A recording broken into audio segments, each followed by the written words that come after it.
वर्साचे एक ऐसा ब्रांड जिसके प्रोडक्ट की कीमतें शुरू ही लाख रुपए से होती हैं। पहली ऐसी फैशन कंपनी जिसके कपड़ों को फिल्म और म्यूजिक सेलिब्रिटीज़ ने पहनना शुरू किया था।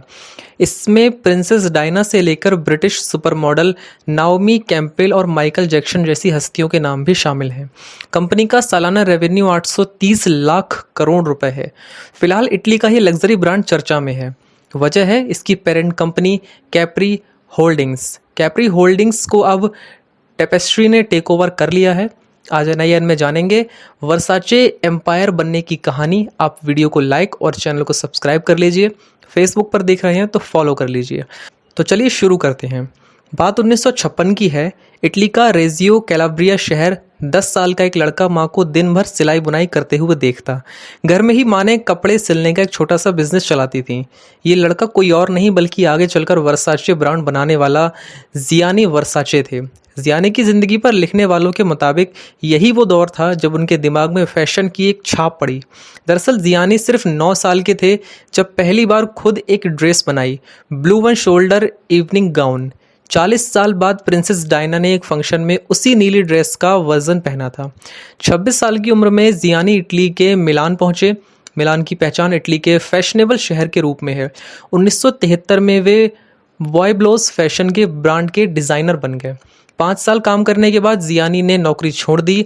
अब तक वो खुद का बुटीक शुरू करने का मन बना चुके थे। 1978 में मिलान की फेमस शॉपिंग स्ट्रीट वाया डेला स्पिगा की बुटीक खोला और नाम रखा वर्साचे। अगले 10 सालों तक जियानी अपने इसी बुटीक में काम करते रहे। उनका काम धीरे धीरे लोगों की नज़रों तक पहुंचने लगा। उस समय के फैशन लिहाज के मुताबिक काम को अब क्रांति कहा जाता है। वो जियानी ही थे जिन्होंने अपने कपड़ों में लेस से लेकर लेदर और मेटल स्टड का काम करना शुरू किया। तब यूरोप की फैशन इंडस्ट्री में इन चीज़ों का एक साथ इस्तेमाल नहीं किया जाता था। ऐसा करने वाले जियानी पहले डिज़ाइनर थे। इटली में 70-80 के दशक तक मिलान के अलावा दूसरे शहरों में रनवे फैशन शो नहीं होते थे, लेकिन जियानी ने इसे अपनी मार्केटिंग स्ट्रेटजी बनाया। वो प्रोडक्ट की मार्केटिंग के लिए रनवे फैशन शो को मिलान से बाहर पेरिस और न्यूयॉर्क जैसे शहरों में ले गए। शुरुआत से ही उन्होंने अपने सभी प्रोडक्ट को सुपर मॉडल्स पर शूट किया। इसके लिए उन्होंने हाई लेवल फोटोग्राफर्स को हायर किया था। उन्हें पता था कि शुरुआत में इन चीज़ों में पैसे ज़्यादा लग रहे हैं, लेकिन क्वालिटी भी यहीं से आएगी। जियानी ने 1978 में फैशन ब्रांड तो बना लिया, लेकिन उसकी कंपनी का कोई लोगो नहीं था। एक दिन अचानक जियानी को अपने बचपन में दिखी एक छवि की याद आई। उस समय की बात थी जब वे अपने एक दोस्त के घर के पास एक खंडर सी जगह में खेलने जाया करते थे।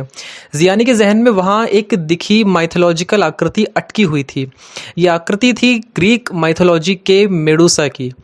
ग्रीक माइथोलॉजी में एक स्त्री के बालों में जिंदा सांप लिपटी आकृति को मेडुसा कहा गया।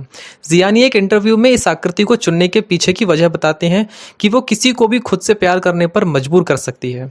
एक बार जो उसके प्यार में पड़ गया, उससे निकलने का कोई रास्ता नहीं बचता। 1978 में इस ब्रांड की शुरुआत हुई और सिर्फ 20 साल में जियानी ने एक पूरा एम्पायर खड़ा कर दिया। उनकी बदौलत इटली फैशन का हब बन गया।